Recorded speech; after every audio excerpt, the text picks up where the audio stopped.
Alam niya naman from the very beginning na hindi niya kayang ipanalo dahil po sa tibay ng mga ebidensya and sa dami po ng testigo na gusto pang magtestigo kaso hindi nakasya.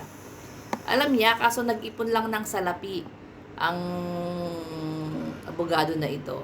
Sino lugi? Sa tingin niyo ba ang lugi? Ang mga Duterte? Hindi, tayo.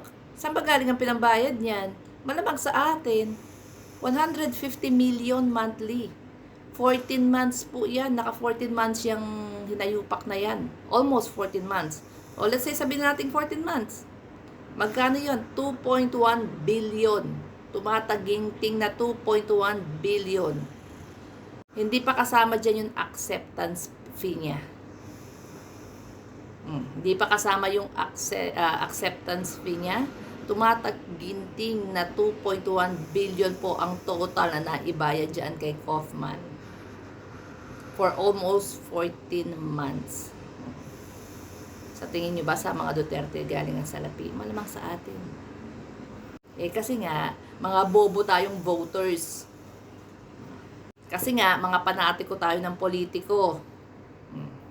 Saan galing ang mahigit 2 bilyon na mga Duterte?